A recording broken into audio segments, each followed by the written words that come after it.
We're coming to our Portage area. Go off what my scouting reports say about. All right, fans, we're back in Studio B the day after the Osseo Invitational. Osseo is just it's just growing in importance for us. It is. Wouldn't you say? 24 schools. More than ever before. We started coming there 6 years ago, and how many were there at that point? I think there's maybe 11, maybe 12. Yeah.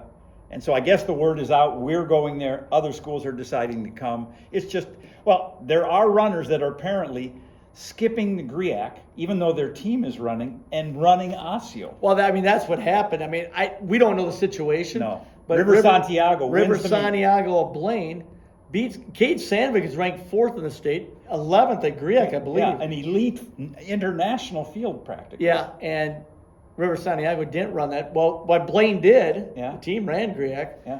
and he was able to Probably an an injury. all-time personal best. Yeah, but he came back, man, and he ran 15:38. 15:38, and that's his PR. Yeah. So anyway, it's just a really fun meet. Some of the, I mean, you say there are better coaches' snacks at other places, but I don't know. The chocolate chip cookies at the tent was about as good as we could have had. And it seemed like when they were running out in the box, there was another I box. know, they just more would show Another up. box came. Yeah. And they had different kinds of chocolate chip cookies It was just to incredible. go with the beef jerky. Yeah, yeah, and that's right. Tell them about the team winning. Well, if the team, individually, Yeah. you get a sack of beef jerky, and then the winning teams get beef jerky. Now, did we have a beef jerky winner? Well, we did. C, it's in the C. Blake Butala, 1901, continuing the tradition. Yeah, let's walk through the C. Well, let's walk through the C. First of all, let's give a little history, what this meet has meant to our team in the C. Last year, we took the top 4 spots in the C with 9th graders. 3 of those guys were on our GRIAC roster this year, sophomores. Yeah, that's incredible. Yeah. So this year, Blake Butala, sophomore, ran 1901 in his, he won it. And he wasn't at last year at Osseo because he had Bantam ice hockey trials.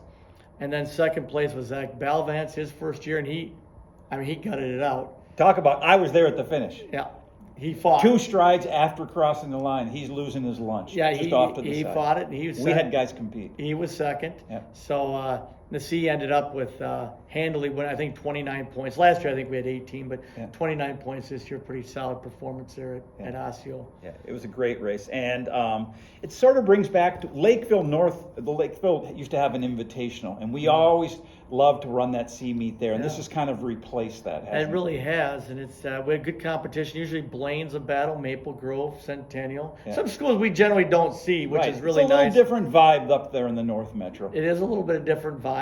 I was really, it was nice to see Craig Canham, the Hall of Fame coach, led South to some state championships in the late 80s, early 90s. He was our his role? starter yesterday. Oh, he was the starter. That's right. I mean, we're still hurting on officials all over. Yeah. But Craig Canham is, and I hate this, he looks like he did in 1991. Wow. He doesn't look like he's aged a bit. But he looked fairly old back then, is what you're telling me. No, he looks athletic and fit right now. Okay. It's 32 years ago. Yeah, so anyway, it's a great meet. They have a great national anthem with the American Legion, I think. The Legion, they took that very serious, and they were, it really added a lot to the meet, the importance and the significance of it, and the Legion was there. They had their full guard there. Osseo really puts on a nice meet. They really do. We really appreciate it. We shouldn't say it too much because we're going to get 30 teams next year. Okay, so that's how the C went. We won that pretty, and maybe the fans should know a little bit about how we set this up. I think we talked last week a little bit about this. And so our varsity team is, we had Channing Goodwin run the varsity because he couldn't make it to the GRIAC meet. Right, but other than that, our varsity team are essentially JV runners. Yeah. So we get guys that have an opportunity, like Max Jennis took advantage of that. Ran PR. 18:05. Yeah, 30 seconds faster than last year. Yeah. Samuel Sampers, Connor Amos, Andrew Tennyson ran a minute and a half faster than he did a year ago on the varsity, and then Ian Athley ran 2 minutes faster than he did. Yeah. And he ran varsity. So I think that covers it. We had a guy sick, otherwise we would have had 7 guys in that race. And then the JV then becomes the JV of the JV for us. And we had some good performances there. But that's what we pride ourselves on, We having did. a deep JV, guys that train, compete, and get better year after year. And Isaac Heggie stepped up. He was our top guy Yeah. yesterday. Lucas Lohman was solid in there.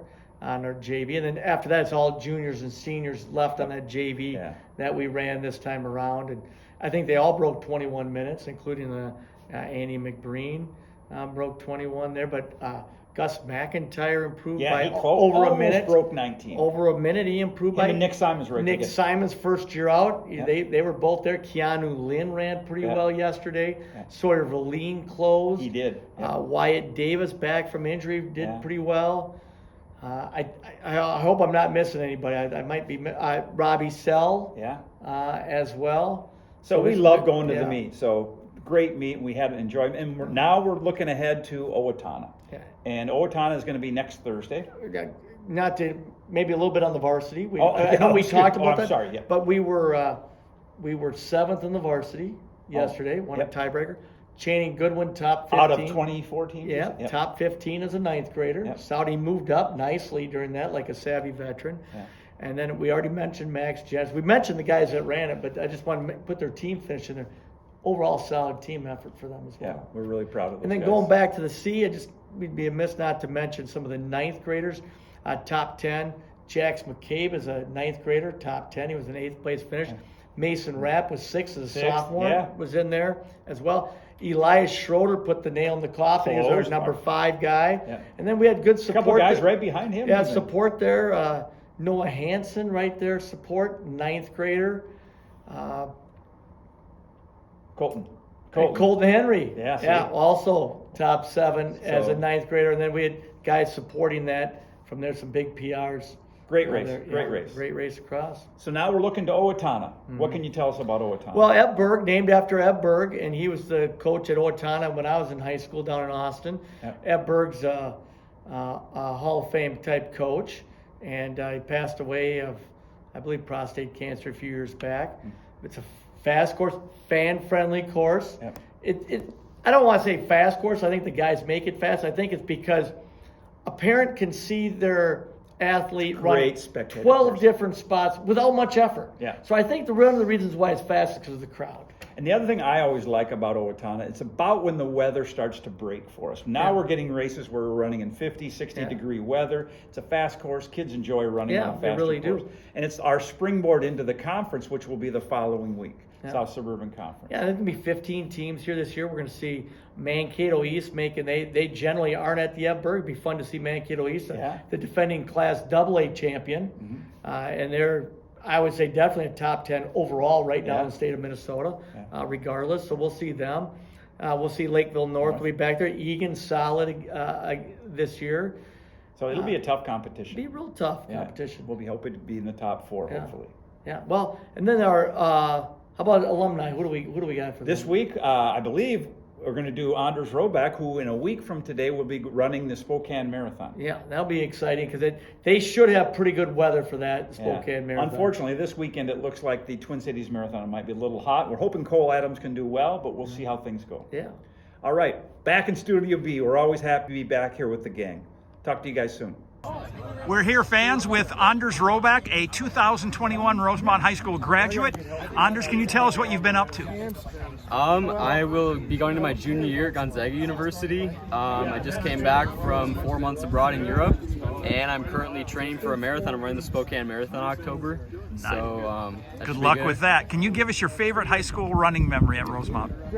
You know, I'd probably say either just going to camp or my senior track season. That was a good season. You broke through and broke 440? Yeah, finally. Had a frustrating start to the season, but broke through at the end and became a Rosemont Violet. Well, yeah, that was a good feeling. Nice. Thanks. Yep.